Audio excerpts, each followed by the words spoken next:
All right, thank you so much for being here. We are going to get underway with our lunch session. So if we could please give attention to our presenters, it would be greatly appreciated.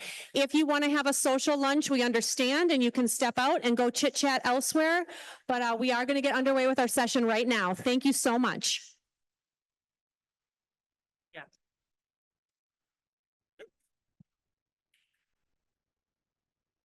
Hi, everyone. All right, whether you're here because you're enjoying your lunch or because you're interested in hearing about our conversation, we're happy to have you. Please be mindful that your side conversations, there's also an online component. So as Stacy mentioned, if you really do want to chat during this session, maybe shift or just quiet down so that folks online are able to hear us. All right, so today for the lunch hour, myself and my colleague are going to be talking about the justice-involved learning community and the development of a resource toolkit that we are currently working on. By way of introduction, my name is Chelsea Bramer. I'm a PhD researcher here at UW-Madison, and as a part of the QE team, part of my work has been providing technical assistance in this area, which is where this came from developing. And good afternoon, everybody. My name is Marcus Weathers Jr. I'm a doctoral candidate here in the Rehabilitation and Counselor Education program at UW-Madison.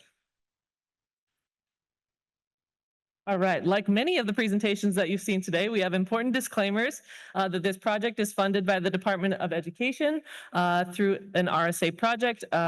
These are opinions and thoughts of our own and do not endorse the Department of Education or the federal government. All right, so our three main objectives for today's chat, we really want to talk about the purpose of the learning community, how it came together, the project goals of the toolkit and the process that we use to create it. And we don't just want to focus on the process, but we're going to actually give a teaser or a snippet of what's included in the toolkit that will be published later this summer. So a little bit of process and context, and then a little bit of content. Importantly, we want to acknowledge that this project is not possible without all of the partners. This isn't just a UW-Madison project. It involves several people across a lot of institutions and also partnering with the various state agencies that we have worked with. And I think those pictures aren't even all inclusive of all of the partners. A reminder that the overall goal of the project is to increase quality employment as well as thinking about training and technical assistance for those SVR agencies. And one of the ways that we meet that goal that you may have heard about in other presentations is through the targeted technical assistance, and more specifically, learning communities. So a series of learning communities have been developed through, I think they started in year 3, maybe, so years 3 through 5. And one of those that naturally came up is serving justice-impacted individuals or those that have had any contact with the justice system. All right, so first we want to check in about the process. How did this come together and what exactly is it? Is this your? Okay. Yeah. Okay, so this started in June of 2024, so we're coming up on almost a year, and we're actually concluding. The learning communities are meant to be a year-long task where we meet monthly with the hopes of having some sort of product or outcome at the end. Recruitment happened through the QE listserv. We essentially sent out a blast and asked, who is interested in serving this population, who already serves or has an interest in thinking about how we can come up with a toolkit. And then from that, we selected, I think we started with 24 individuals that joined the learning community. And it represents VR counselors, supervisors, community partners that serve justice-impacted individuals in state programs or also reentry nonprofits, as well as a couple of researchers. So why exactly a toolkit that got focused on justice-involved populations? One of them is because there is a well-documented overrepresentation of individuals with disabilities across all areas of the legal system. So whether we're looking at suspicion of arrest and stop and frisk, all the way to adjudication and conviction numbers, we know that individuals are overrepresented in comparison to community samples. The other thing is that when thinking about the VR process, there are a lot of individual circumstances that may lead someone who has been previously incarcerated or in some sort of custodial setting to to not choose to seek disability services. And when we talked with our learning community, these are some of the reasons that they felt like really stood out. There's a huge hesitancy to disclose your health status while incarcerated. There's a lot of fear about where that information will go, how the facility that you're at may use that information or move you to a different unit or prescribe medication. There's a lot of fear and vulnerability about sharing that. And so it feels easier to just not let anybody know and see if it works okay. Also, for individuals who do know that they have a documented disability, access to medical records, should you have been diagnosed while you were in a facility, is not as simple as going to your case manager and saying like, hey, could I get a copy of that? And so thinking about having access to those in order to determine eligibility for services, that's another reason that creates a barrier. And then finally, I think a lot of disability services are continuing to be best kept secrets with this population, and folks just don't know that they're eligible to take part in these services. One of the things that we also know is if an individual is returning to the community and they have a disability or chronic health condition and also some sort of adjudicated background, conviction background, that these two things intersect and make a compounded difficulty in finding employment. And so we like to focus on strengths-based and positive things. And so I think that this represents a really awesome opportunity for better serving these individuals throughout this community. Yeah, so to follow up on what Dr. Bremer was mentioning, so the overall big picture aim and purpose of the toolkit is to better understand the needs of individuals who meet at the intersection of having a disability or chronic health condition and who have adjudication histories, and then also to improve service provision for vocational rehabilitation counselors. And to get individuals, once again, to work with members of this population to better improve their chances to find employment. One of the things that we focused on specifically was just adults or individuals who are just on the verge of returning to communities, or individuals who are working on reentry and being reintegrated into the communities. However, this toolkit is not exclusive to members of this population. It also might be valuable for community members, such as reentry organizations or just different partnerships within select communities, and then also family members who also might have been justice impacted. And then when we use the word justice impacted, or we talk about criminal legal experience, we just essentially refer to anybody who's been held in some sort of secure facility, whether a prison, jail, or a detention center, or who has an individual who has prior arrest records or some sort of criminal background. Okay, so the purpose of this learning community coming together was really to create this toolkit. And so what we did is we met monthly throughout the year, and Marcus and I feel like we're just the sharers of information. We really just got to sit back and watch the expertise of our community members really flourish. So we started the first 2 months, it was just idea formation. So we just asked really open-ended questions, like what has been your experience serving this population? What questions have you come up with? What sticking points have occurred? And what can we include in this information so that whether this is their first client with a background or they've been doing it for 10 years, this toolkit can serve as applicable and helpful for them. So the challenges were talked about, not in a way so that we can list challenges. I think that occurs a lot for this population, but so that we can focus on potential solutions and what has worked for individuals working in these various settings. So this is the internal writing team, not the idea formation team. So we sort of worked as ghostwriters for this. We would have a great idea generating sessions during those meetings. And then Marcus and I would sit back and do some of the writing and then bring it back to the group. Like, did we capture what you thought you were saying when you gave us those ideas? And so that worked well for us, this back and forth. And we are on track to be able to publish by this summer. So we mostly just want to acknowledge a huge thank you to each of our community members, whether you're here in person or online today, or was not able to join us, because their insight, experience, and ideas about the toolkit are really what drives what hopefully makes this effective. Okay, well, the process is fun to talk about, but what's way more exciting is to think about what's some of the content that we included in this toolkit. So like I said, it's really built on a strengths-based perspective and pulling in research-based or experience or prior learning that folks have found like this is what works and has shown some promise when thinking about this group. When Marcus and I were trying to organize a lot of the ideas, they really fell into three natural categories. So the first one is thinking about overview of justice systems and really creating sustainable partnerships. So if we can't find folks right before they're about to release, how are we going to let them know about the services that we have available and get them to join? And so that really requires a lot of DOC or justice related partnerships.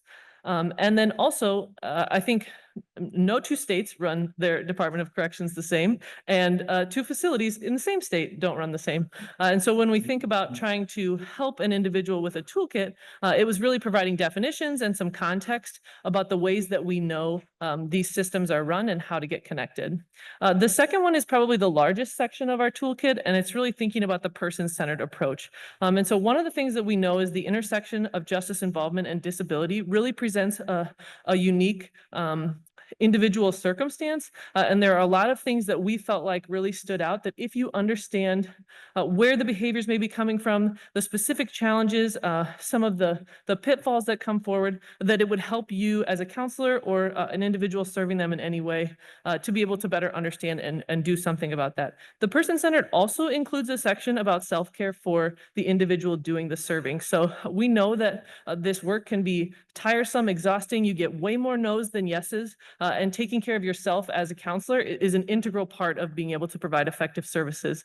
And so we include some important parts about self-awareness and really self-care and taking care of yourself. The last one, importantly, is including employment. And so we know employment doesn't occur in a vacuum, and we really need to care for the whole person. And so it rounds it out that once we understand that, let's shift to how do we break down some of those challenges to employment.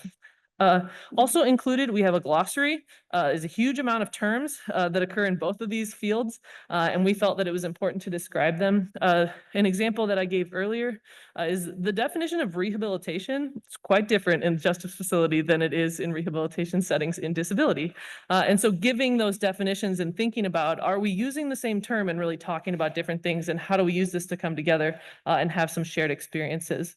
We've also gathered a handful of national and local resources online and placed all of those in. We know that we didn't come up with everything, and our learning community members utilize a lot of these tools, and so we've tried to gather them in one place. And then when applicable, it can be hard when you're making a national toolkit. It's like, it feels very up in the clouds, and sometimes you want concrete examples. And so some of our learning community members have great state examples, and we've included those as well when we could.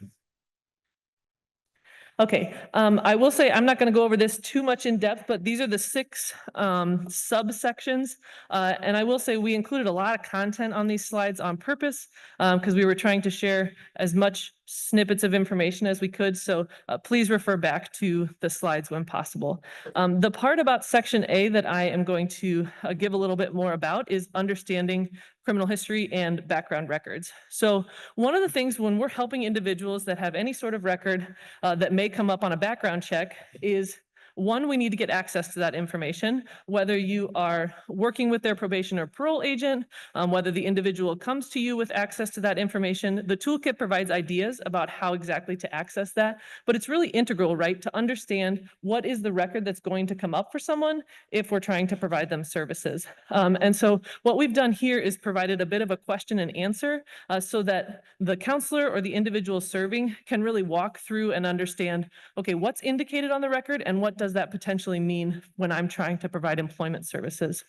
So the first one talks about, are the convictions related to felony or misdemeanor offenses? And so understanding that some felony convictions have automatic barring for particular jobs or training areas, and some misdemeanor offenses will have specific specifications about how long they're on a record or whether or not that provides restrictions. So knowing that designation can be really important. The second one talks about how much time has lapsed on an individual's conviction. So specific to state jurisdictions, some individuals individuals don't have to disclose their record if enough time has passed since that adjudication. And so knowing that information, an individual may be disclosing a record that they never had to share. And so that can be really empowering to help that person understand the exact law that applies to them as to whether or not they need to know about that. Particularly if they have maybe a list of multiple offenses and some of those apply and some of them don't, it can be really helpful for that person to be super clear about what they need to disclose and what they don't. The other one asks if an individual is placed on any sort of registry. So I think the registry that individuals are most common with is if you've been convicted of a sex offense, individuals are placed on a registry, sometimes for life, sometimes for a set amount of time. But knowing that that public information is available, some other states, I believe Illinois, maybe has a registry for violent offenses. Don't quote me on that. But anyway, the most common one is individuals who are on the sex offender registry list. And so knowing that that information is more public can help with counseling those individuals to understand this is the information that will come up on your background check, but here's the information that someone is seeing if they happen to look you up on the registry. Are individuals' convictions anything listed as a violent offense? So some employers will see the term violent added onto offense and automatically categorize an individual or make a lot of assumptions about what that means for them in the workplace. Whether or not the individual has that on their record can be really helpful information because you can get ahead of it in the conversation that you have in the interview setting, and you can help the individual to practice. I received an upcharge of a violent offense because of X circumstances, and here's why I want to explain to you that that's not who I am as a person. And then the last one, this is a very common question. Can I get my record expunged? I'd like to get rid of this thing, not super proud of it. And so it's a very common question. And what I like to do is really set people's expectation. It's not an easy process. Mostly we recommend, and this is what we include in the toolkit, is that you have to start with the county where your case was convicted. Most of those county websites have a process in place. None of them are exactly the same.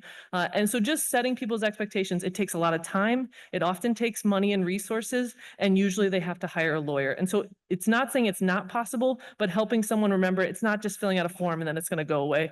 So we can get you a job while we're working on expungement, and those things can happen at the same time. This one need to. Okay. All right. So as I mentioned, one of the things that we included is really thinking about self-care as VR counselors. So thinking about accessing counseling and guidance for yourself, including HR departments may have specific resources. Looking at co-supervision can be a really helpful tool to navigate specific client challenges. I know that's something that comes up in our learning community a lot, is like, how do we share this information, protect folks' privacy? And these are really, really nuanced concerns and probably things that were shared in confidence. Being mindful of the impact of environment. So if you are recruiting or working with individuals and you're stepping into a secure facility, if you've ever been in a secure facility, they're generally by design pretty cold places, a lot of brick walls, a lot of doors and beeping and noises to get through. And so naturally, when I'm in a facility, I tense up, right? It's a tensing experience. I think I'm going to get in trouble by a correctional officer by walking through or something. And that projection also goes to the person that you might be serving. And so just being self-aware that when we are serving those individuals, we want to be as present as possible and not give off that same cold or worry to that individual, because that's not where it's coming from. Yes, same thing, decreasing stress when possible. It's not always possible. Let's see, relying on ethical principles and guidance, so such as those outlined in CRC, and thinking about there are natural ethical dilemmas that may rise, particularly thinking about when individuals are still assigned to parole agents, and you want to be responsible and share your information and also work on behalf of your client. There are also recommendations and national guidelines for self-care that I think are very applicable. And then this last one, we just have to constantly check in on your own assumptions and biases. I think I've been doing work with this population for about 10 years, and I still consistently check assumptions and get called out when I need to be, because there's a lot of things that are just ingrained because of the way that we think about the experience of the justice system and folks who may have a record. And so being mindful and aware of that doesn't erase it, but it at least helps us work to be better. All right, and then section B, the primary focus of this section was to consider the individual and contextual factors that might influence an individual's once again interaction with VR counselors, let alone trying to find gainful employment.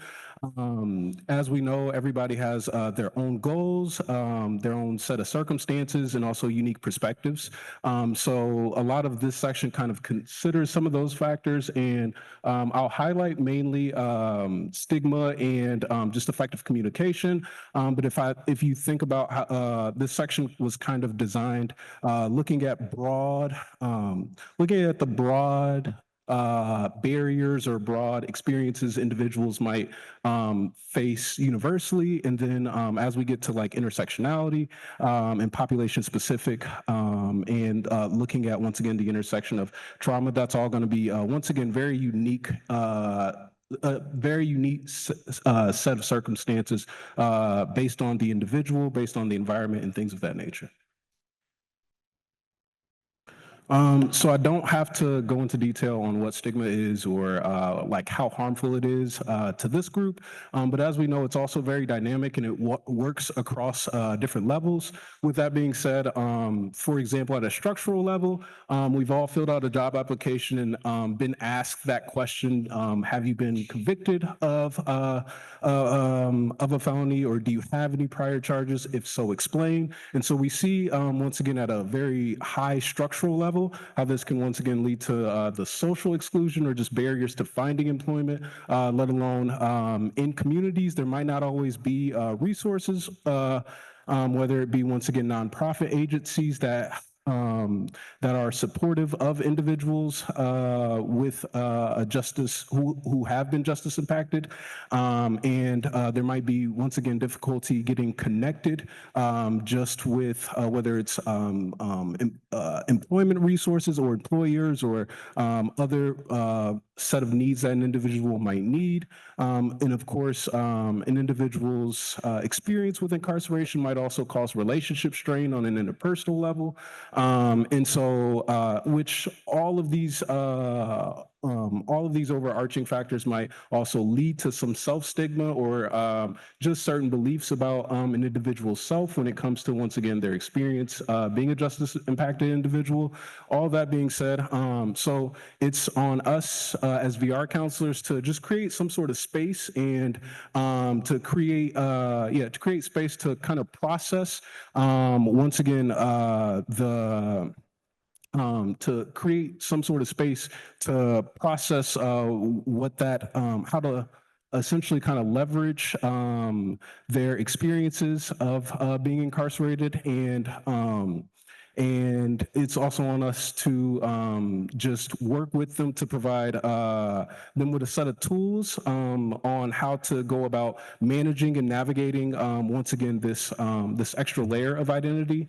Some examples might be using role play opportunities to discuss what an interview process might look like. Other examples might be impression management. So rather than, once again, an individual identifying with their carceral experience and their carceral background, finding ways to highlight maybe some positives or some strengths from that experience, whether they were involved in programming or character traits such as resiliency and things of that nature. And then, as we've kind of talked about in previous slides, also, I know we say this a lot, but it's also important to check in with our own biases and our own understandings. And luckily enough for you, we've built in actual prompts in each section that we highly encourage people to certainly check out, but then also work on with other individuals. Some of the prompts from this select section ask questions about identity and how does this influence, once again, your interaction or your interaction with the world and your understanding of the world, in addition to what are your thoughts kind of about justice-involved individuals. Because again, as we know, once again, our identities, our perspectives are going to show up in that space. So once again, it's just important to hopefully take advantage of some of these prompts and some of these activities that we have, but also do them hopefully like with colleagues and things of that nature when considering, and once again, going back to working with individuals individuals with disabilities who are system impacted. Of course, welcoming and inviting in just affirmative language. So examples of that are using things such as referring to an individual as a returning citizen rather than an ex-criminal, ex-offender, or the common language we kind of see across literature, all across media and things of that nature. And then to piggyback off what Dr. Bramer had mentioned, when we think of carceral spaces, they are very cold, very gray, and oftentimes an individual is also sharing space with another individual in a very small, compact, confined space. All that being said is when thinking about kind of their experiences on the inside, they're probably used to having a lot of structure and taking I don't want to say taking or, but receiving a lot of guidance, a lot of influence from authoritative figures. So there might be, once again, some initial strain or just some initial challenges in collaborating alongside individuals. And on top of that, individuals might not always have a sense or an idea of what their goals might be and things of that nature. So it's important to, as we always say, kind of meet somebody where they're at, but then also, again, we've offered prompts within the, across this toolkit to influence individuals on, like, here might be some ways you communicate how to approach this challenge of maybe not getting a job or things of that nature. And then just recognizing that effective communication with individuals who are just as involved just requires, once again, a lot of reflection, a lot of cultural humility, but then also being adaptable, being very patient, and being very creative, and once again, how you can invite them into the conversation to create self-sustainable goals and things of that nature.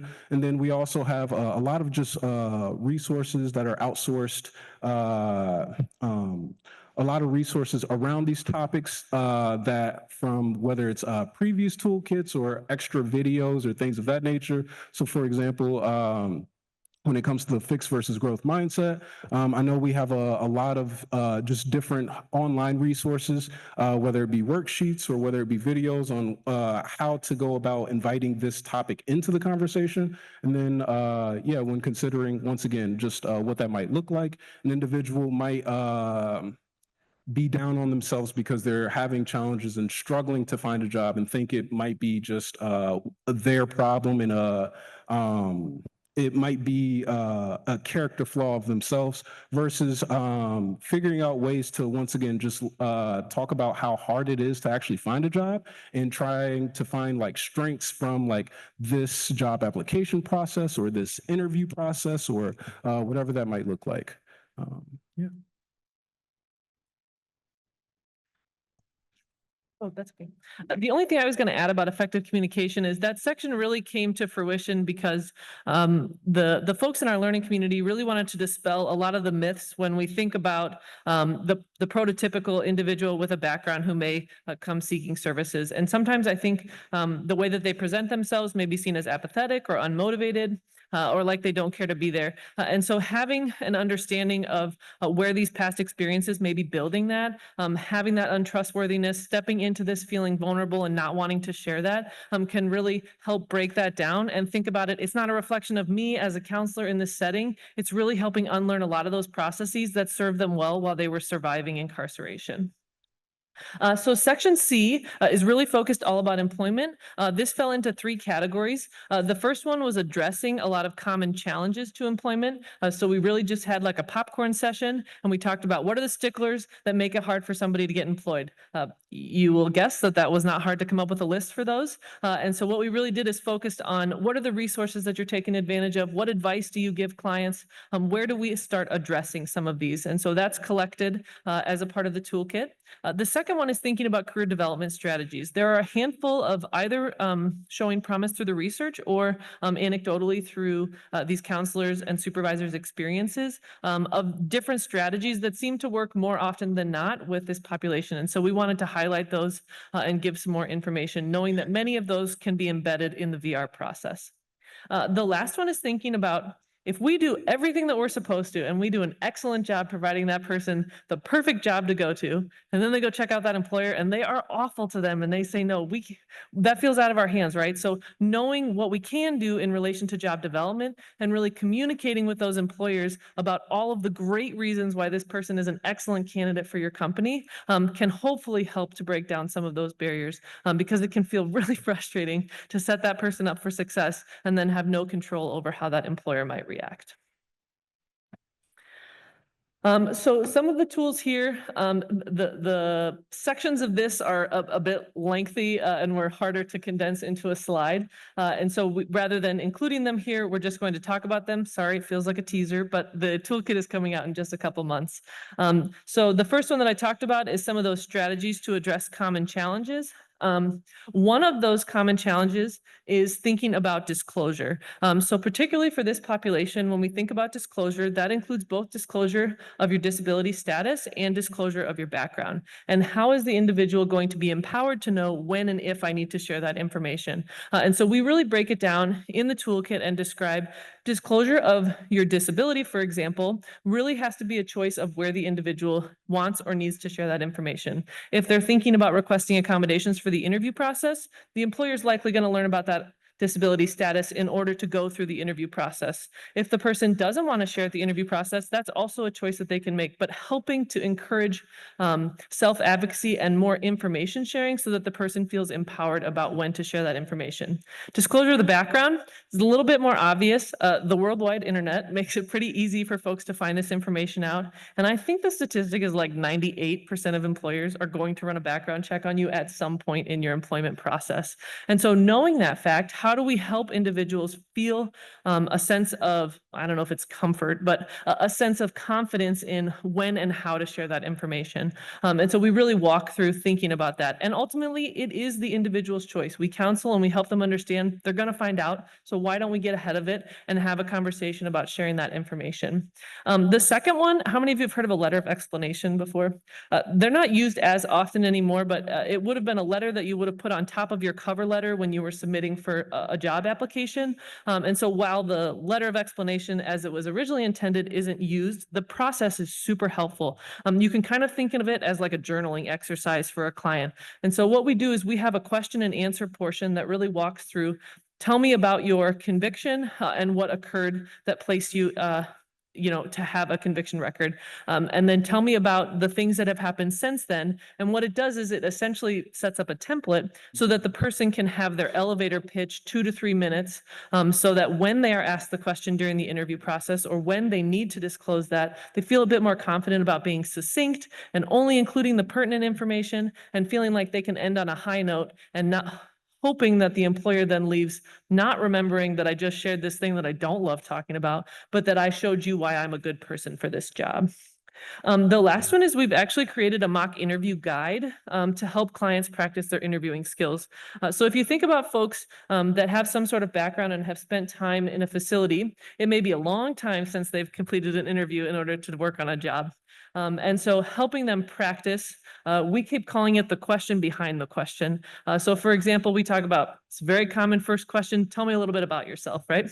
For some individuals, that opens up the floodgates and they give a 20-minute story about their whole life and all the programs they completed while incarcerated. That is all very helpful and important information, maybe not for that question. And so we really tried to walk through and use the interview guide as a lesson and then set up hopefully an opportunity for either the counselor or somebody else in the office to complete an actual mock interview and really set up that like nerve-wracking scenario so that they can practice having those conversations with individuals in the employment setting so that it is not as strict and stressful.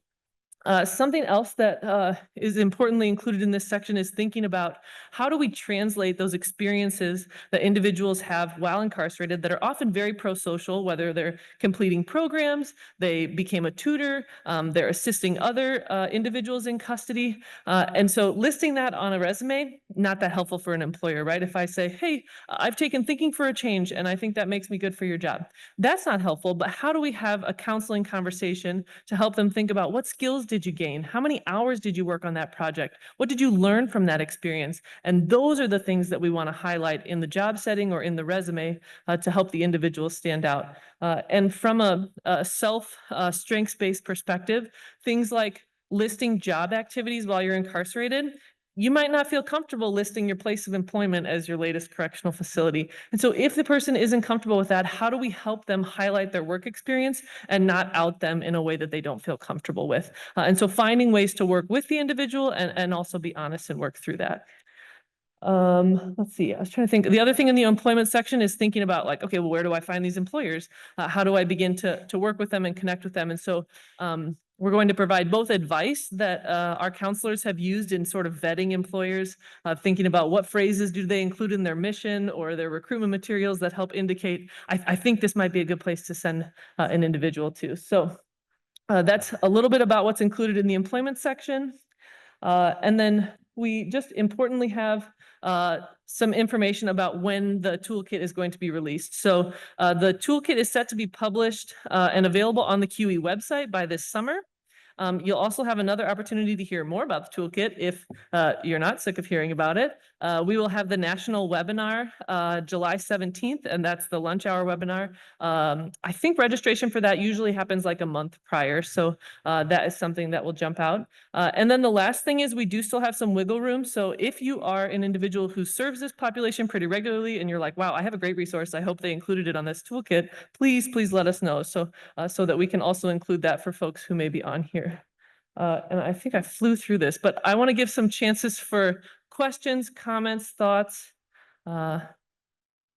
Stacy's going to be running around. So if you have a question, feel free to raise your hand. And if we have any questions from the audience online, please feel free to jump in.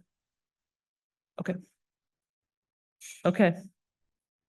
That either means I did really good or really bad. So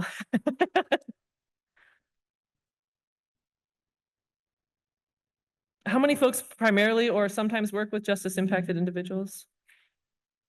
Yeah, okay. Back pocket phone.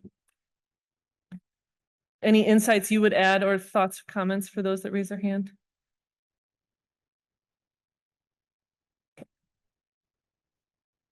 Oh, there's one.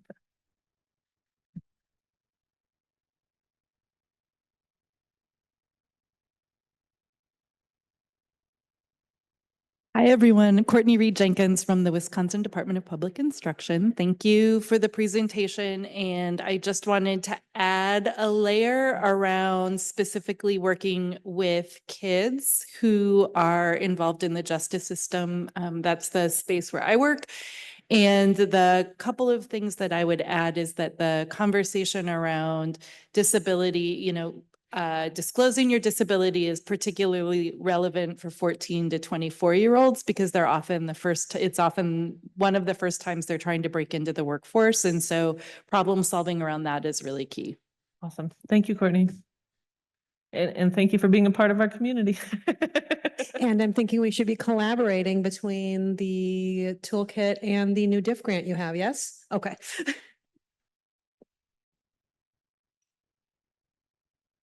There was one more hand over here, right? Oh, okay, you're good. Okay.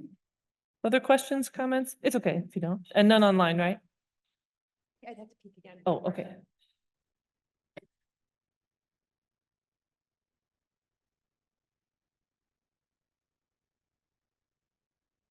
She's going to double check if there's online questions. Otherwise, we're winding down. Oh, yeah, I can move it. Okay. Oh, you have to give that back to Stacy. Yep. As we're addressing those comments, I have included my email here if you come up with any questions or comments and or would like access to the toolkit when it comes out. Okay, great.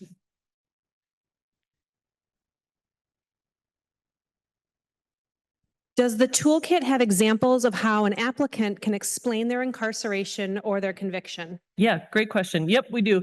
So this is an example where we pulled some resources that already existed online. So the Denver Public Library had a great resource where they provide a paragraph where the individual can ask and answer questions, and then it really sets up how to have that. We also have some input from our community members where they've shared different ways to talk about those experiences, particularly if the conviction has something where we read the information about that conviction and we have some opinions or automatic stigma regarding what that crime might mean for the individual. So yes, we do have those included.